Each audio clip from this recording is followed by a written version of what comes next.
So class 9th student, today you are going to study about the group of islands. You have to study two groups of islands, Lakshadweep group of island and Andaman Nicobar group of islands. The Lakshadweep group of island lies in the Arabian Sea. Arabian Sea. This is Arabian. So what will you write about the location of the Lakshadweep Islands? Lakshadweep Islands are located on the west of Malabar coast in the Arabian Sea. This is complete answer. Lakshadweep Islands are located or situated on the west of Malabar coast in the Arabian Sea. Okay, there are about 36 islands, but all are not inhabited. All islands don't have human. Only 10 islands are inhabited. So let us study the name of some of the islands. Shivangi, Amit, ये सब अपने ये बंद कर लो mic, है ना, कुछ आवाज आई थी। तो इसमें कैपिटल कौन सा है बताओ? Kavarati. Okay, and big islands are Minicoy, Kavarati, Amini.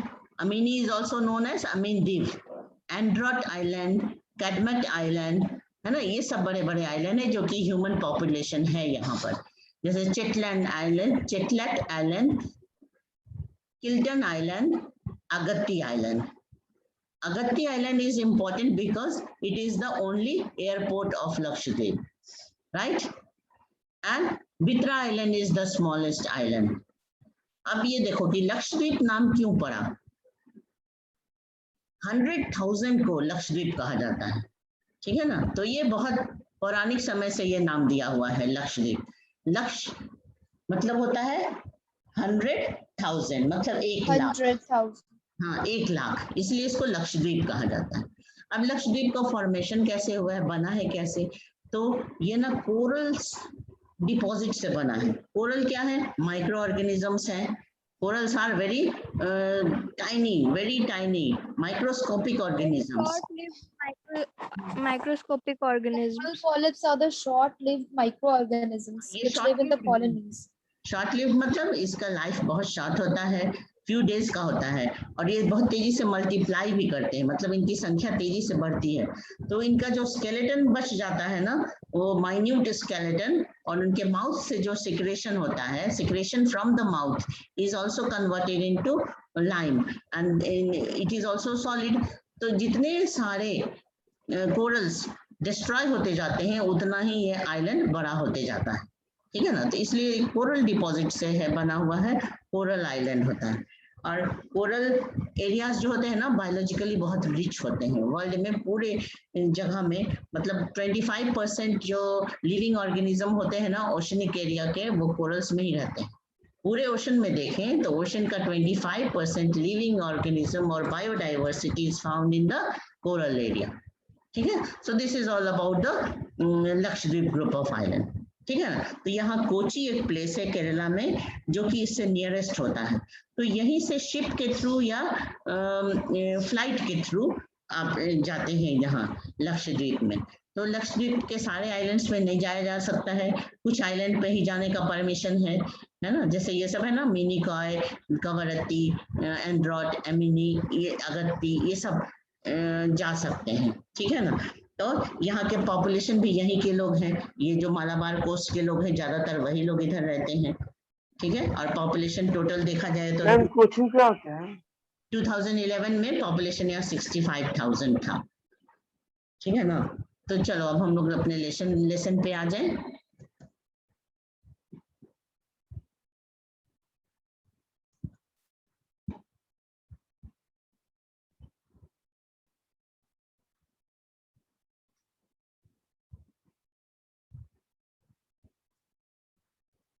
एक बार इसकी रीडिंग कर लो तुम लोग, बस वो सारा कुछ तो समझ ही चुके हो, वो समझ में आ जाएगा. Yes, हाँ, यहाँ से ये स्टार्ट हो रहा है.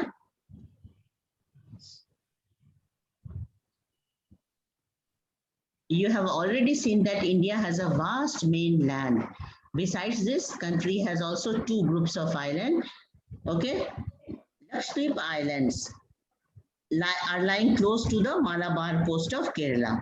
This group of islands is composed of small coral islands. Earlier they were known as Lakadweep. ठीक है ना, पहले इसको क्या कहते थे, लकाद्वीप, मिनिकॉय और अमीन द्वीप, तीन अलग अलग नाम से जानते थे यहाँ के मेन आइलैंड को, और अब सबको मिला के क्या कहते हैं, लक्षद्वीप। इसका टोटल, हाँ, इसका टोटल एरिया कितना है बताओ, 32 स्क्वायर किलोमीटर। 32 square kilometres.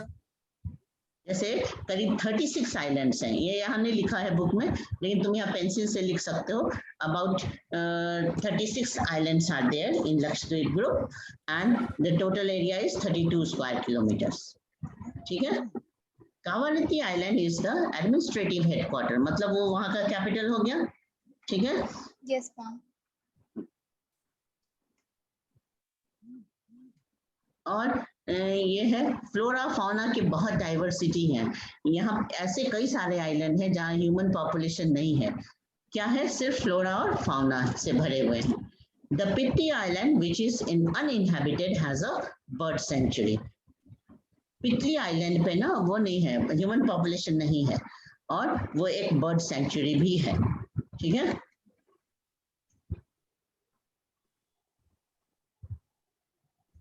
अब आगे देखो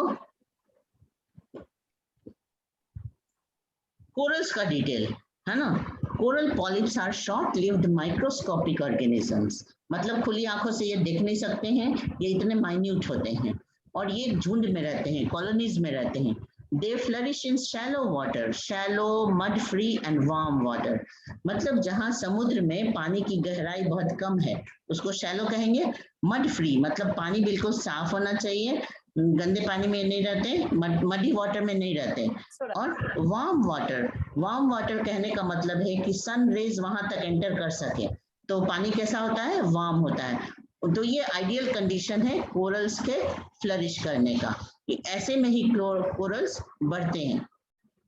they secrete hard rock like substance, secrete मतलब माउथ से जो सिक्रेशन होता है उसी को कहते हैं, तो वो सॉलिडिफाई हो जाता है रॉक की तरह। और the coral secretion and their skeletons, मरने के बाद उसका स्केलेटन भी बच गया, तो वो सब कोरल डिपॉजिट कहलाता है। और कोरल डिपॉजिट होते होते हजारों सैकड़ों सालों में वो आइलैंड बन जाते हैं। They are mainly of 3 kinds, barrier reef, fringing reef and atolls.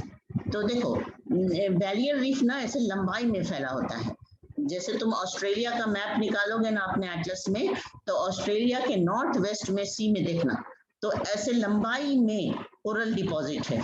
कहाँ पे बताओ, ऑस्ट्रेलिया के किस साइड में, नॉर्थ ईस्ट में, north west, north eastern, north west, north eastern side of Australia in the ocean there is a barrier reef. Barrier मतलब ऐसे लंबाई में चेन ऑफ माउंटेन की तरह सी के अंदर ये कोरल डिपॉजिट है, तो उसको बैरियर रीफ कहते हैं। ठीक है, फ्रिंजिंग रीफ कहते हैं कि ऐसे किनारे किनारे से, किसी रॉक के किनारे किनारे से घेरा हुआ रहेगा, तो उसको फ्रिंजिंग रीफ कहते हैं, उस तरह से अगर डिपॉजिशन होता है तो। और एटॉल्स कहते हैं अगर एकदम सर्कुलर डिपॉजिशन हो गया, ऐसे पूरा गोल है ना, ऐसे गोल डिपॉजिशन हो गया उसका कोरल का, तो उसको एटॉल कहते हैं। तो इंडिया में ना ये है एटॉल्स ही है ज्यादा, ठीक है ना। और इस तरह हाफ सर्किल और फुल सर्किल वाले ही हैं। The great barrier reef of Australia is a good example of the first kind of coral reef, समझे, उस कोरल रीफ का नाम ही दे दिया गया है great barrier reef of Australia. ठीक है ना, तुम जरूर देखना, ऑस्ट्रेलिया का मैप ओपन करोगे एटलस में और देखोगे कि उसके नॉर्थ ईस्टर्न साइड में ये रीफ है, और बायोलॉजिकली बहुत ही ब्यूटीफुल एरिया है ये, इसको देखने के लिए लोग अंदर डाइविंग करते हैं, जाते हैं। एटॉल्स आर सर्कुलर, ठीक है, अगर कोरल डिपॉजिट सर्कुलर मैनर में होता है, बिल्कुल गोल सर्कल की तरह लगभग, तो उसको कहते हैं एटॉल। और हॉर्स शू शेप मतलब जैसे हाफ सेमी सर्कल टाइप से जो बनता है उसको हॉर्स शू शेप कहते हैं। तो इंडिया में ना एटॉल और हॉर्स शू शेप ही ज्यादा है, ठीक है। और बैरियर रीफ कहाँ पर है? ऑस्ट्रेलिया के नॉर्थ वेस्ट। ऑस्ट्रेलिया। तो इसके ऊपर एक क्वेश्चन लिखो तो, right a short note on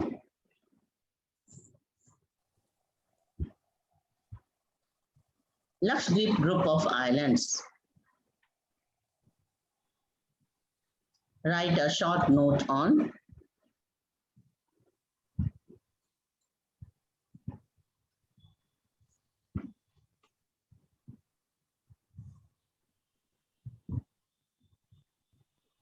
Did you write the question? Write a short note on Lakshadweep group of Yes, islands. ma'am. Yes, ma'am. Yes, ma'am. Yes, ma'am. Yes, ma'am. Shivangi एक बार question को repeat कर दो। Write a short note on Lakshadweep group of islands. हाँ ठीक है, चल अब हम लोग दूसरा स्टार्ट कर ले। अंडमान निकोबार है ना, इसका फॉर्मेशन अलग हुआ है, ये कोरल डिपॉजिट नहीं है। ये क्या है कि माउंटेन रेंज ही अंदर में सी वाटर के अंदर में सबमर्ज्ड है, डूबा हुआ है, और उसी के ऊपर ये आइलैंड बन गए हैं उसी में, है ना। तो ये कौन सा, जैसे हिमालय पढ़ रहे थे तुम लोग ना, हिमालय, तो हिमालय का जो पूर्वांचल रेंज है, पूर्वांचल हिमालय है ना, वही आगे बढ़ते हुए सी वाटर में अंदर तक कंटिन्यूड है, और इसी का जो वाटर सरफेस से ऊपर उठा हुआ पार्ट होता है वही आइलैंड का रूप ले लेता है, और इस तरह से इसको कहते हैं Andaman Nicobar group of island. इसी वजह से ना ये लंबाई में फैला हुआ, ठीक है ना। Andaman Nicobar group of island कैसा है? इलोंगेटेड है। इलोंगेटेड मतलब लंबाई में फैला हुआ, ठीक है, लंबाई में फैला हुआ। हाँ बिल्कुल। Yes, अब ma'am. एक बार देख लो इसको।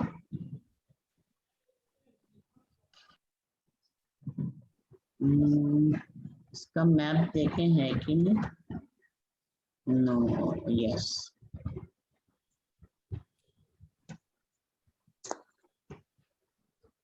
हाँ देखो ये अंडमान, ये क्या है? पहला वाला अंडमान ग्रुप, और दूसरा वाला क्या है? निकोबार ग्रुप, निकोबार ग्रुप्स, ठीक है ना।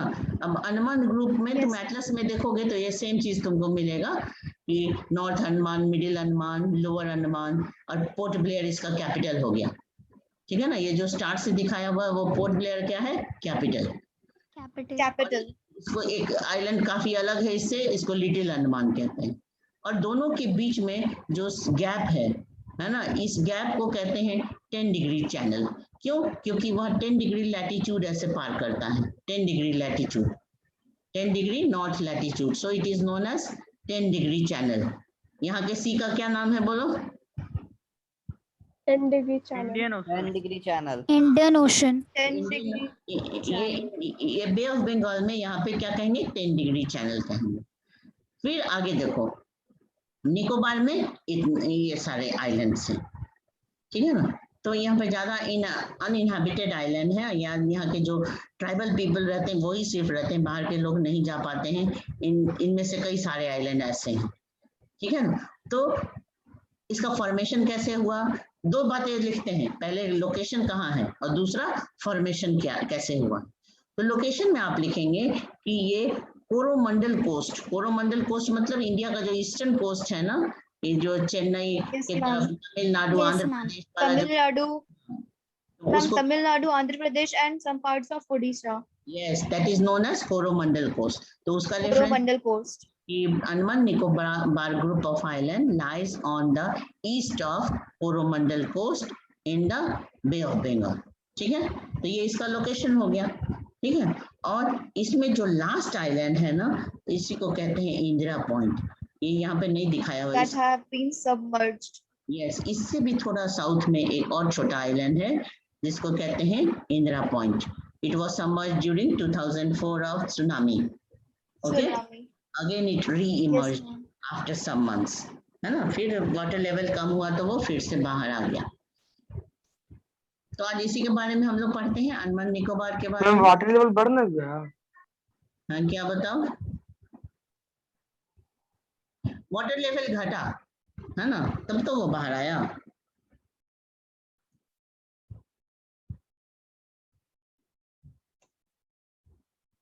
है ना, ऑन द होल नहीं बात कर रहे हैं, मैं यहाँ पे देखो इसको, इस आइलैंड का स्ट्रेटेजिक इंपॉर्टेंस है। स्ट्रेटेजिक मतलब डिफेंस पॉइंट ऑफ व्यू से, इंडिया के डिफेंस पर्पस से ये बहुत इंपॉर्टेंट आइलैंड है, क्योंकि इंडियन ओशन में हम यहाँ से पूरी देख रेख कर सकते हैं, पूरी सुरक्षा का इंतजाम रख सकते हैं। इसलिए इस आइलैंड को क्या कहते हैं? It is of strategic importance. Strategic importance. There is great diversity of flora and fauna, मतलब बहुत वैरायटी है, फ्लोरा के भी, प्लांट लाइफ भी बहुत तरह के हैं और फाउना भी बहुत तरह के हैं। क्यों? क्योंकि यहाँ का क्लाइमेट बहुत सुटेबल है फ्लोरा फाउना, Suitable है। क्योंकि ये इक्वेटोरियल क्लाइमेट में आ जाता है। इक्वेटोरियल क्लाइमेट मतलब इक्वेटर के पास वाले एरिया में कैसा क्लाइमेट रहता है? Heavy rainfall and high Humid, heavy rainfall and high temperature. तो ये high दोनों temperature. प्लांट के ग्रोथ के लिए बहुत अच्छा होता है कि टेम्परेचर भी ज़्यादा रहे और रेनफॉल भी ज़्यादा रहे। तो इसलिए यहाँ पर एवरग्रीन फॉरेस्ट पाए जाते हैं, तो इसलिए फ्लोरा फाउना का बहुत ही डाइवर्सिटी है यहाँ पर। These islands lie close to equator and experience equatorial climate.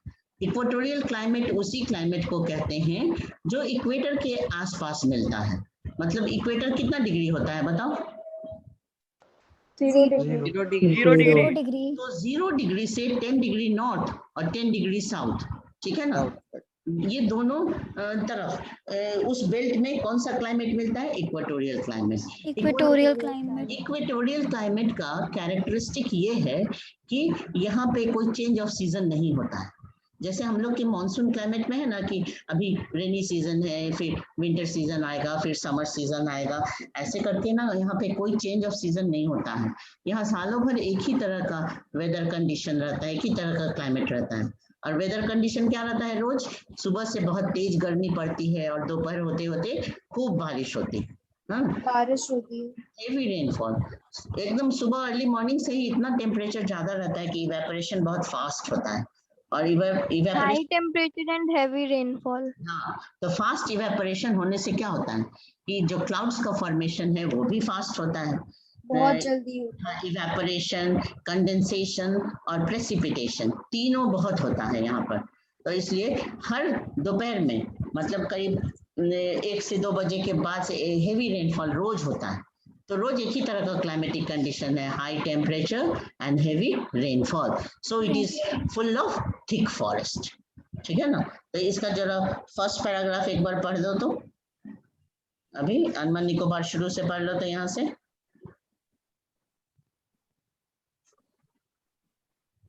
No. Start, ठीक है, पढ़ो। Now you see the elongated chain of islands located in the Bay of Bengal, extending from the north to south. These are Andaman and Nicobar Islands. They are bigger in size and more numerous and scattered. The entire group of islands is divided into 2 broad categories: the Andaman in the north and the Nicobar Islands in the south. It is believed these islands are elevated portion of submarine mountains. These island groups are of great strategic importance for the country. There is great diversity of flora and fauna in this group of islands too. These islands lie close to the equator and experience equatorial climate and has thick forest cover. ठीक है, तो एक और island है यहाँ, बैरन island, नाम सुने हो बैरन आइलैंड का? Yes, ma'am. Yes, ma'am. तो बैरन आइलैंड में क्या है ना कि वो एक Active volcano है. active volcano. So Barren Island of Andaman and Nicobar group is known for its active volcano. यहाँ लिखा है ना बॉक्स में active volcano. Yes, ma'am. Volcano कितने तरह के होते हैं बताओ? Yes, ma'am. Volcanoes are of 3 types. Ma'am, 3 types. हाँ, नाम बताओ? 3. Ma'am, active. हाँ, dormant and extinct. Yes, ma'am. तीन तरह के होते हैं एक्टिव, जैसे बैरन आइलैंड एक्टिव है, उसमें कभी भी इरप्शन हो सकता है, मतलब वो लाइव है, एक्टिव है। और डॉर्मेंट किसको कहते हैं? जो बिल्कुल सोया हुआ है लेकिन डेड नहीं है, उसमें कई अचानक Yes, से बहुत दिनों से उसमें उसमें इरप्शन हो eruption सकता हुआ है, अचानक से इरप्शन हो सकता है हो उसमें। सकता है, मतलब जल्दी नहीं होती। जल्दी इरप्शन नहीं होगा, 50 साल 100 साल के गैप के बाद भी होगा, लेकिन होगा, इसलिए उसको डोरमेंट कहते हैं, मतलब सोया हुआ है, डेड नहीं है ना। और लास्ट वाला क्या है, डेड है, जिसको एक्सटिंक्ट कहते हैं। So volcanoes are of 3 types, active, Three types. Dormant, extinct. ठीक है, मैम वोल्केनो में लावा कहाँ से आता है? Yes, ma'am.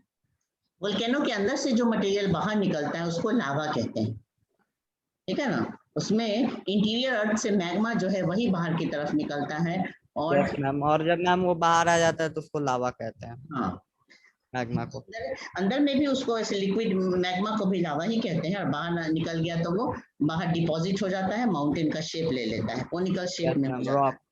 है। हाँ, अच्छा, अब ये बताओ कि तुम लोग कोस्टल प्लेन अभी नहीं ना पढ़े हो? No, ma'am. No, No, ma'am. ma'am. No हम लोग मैम। डेजर्ट, लास्ट टॉपिक हमारा डेजर्ट था। हाँ, तो ठीक है, यस मैम। आज हम लोग वो नहीं पढ़े, तो ये ग्रुप ऑफ आइलैंड पढ़ लिए। अब नेक्स्ट क्लास का टॉपिक वही रहेगा, द कोस्टल प्लेन्स, ठीक है ना। उसमें इंडिया के मैप में तुम्हें पढ़ा देंगे बढ़िया से। तो इसका क्वेश्चन लिख लो, और फिर right a short note on Andaman and Nicobar group of islands.